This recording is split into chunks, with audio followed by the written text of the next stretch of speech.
Well, g'day, it's Steve here from Steve Daly Outfitters, and looking a little into the sun. But it's sunny. It feels like spring, and it's that time of the year where you're coming out of the winter, right? Cold, and for me, streamer fishing, that sort of thing. I've spent all day messing with lines and rods and reels and putting stuff all back together for spring. Caddis, it's coming. We've seen caddis popping on the river, not in big amounts, just sporadic here and there, 1 and 2, but some females coming back and actually laying eggs.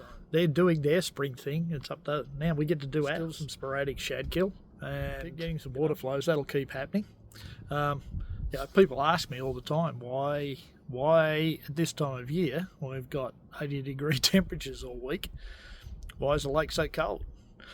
And it's in the nature of these deep, narrow lakes. Warm water is lighter than cold water, right? So cold water sinks to the bottom. And during the warmer parts of the year, the hot water stays up on top, okay? And there's not much interchange, there's not much circling. And that's why part of the process of why we get low dissolved oxygen. All the bacteria is eating all the biological matter at the bottom, taking oxygen out, and there's no interchange up to the surface. And you've heard, if you've watched Hunt for Red October, I show my age now, if you've watched Hunt for Red October, you hear about the thermocline.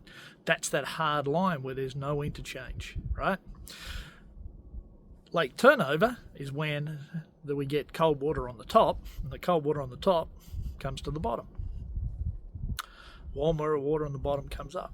But that's not what we're in now. We've had that. Cold water's been falling. There's lots of cold water at the bottom of the lake. That's where the dead shad are, and they're getting sucked through. This process is something we go through every year, you know. Water warming up, water cooling down. It seems weird, right, that the warmest water we get is in December.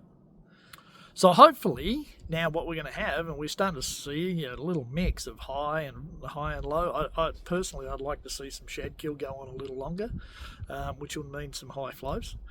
But if we want good caddis, we want some lower flows during spring. Allow that bottom to warm up, get to those nice temperatures, so those caddis can more and more of those caddis can mature and pop out. So March is going to be a great month.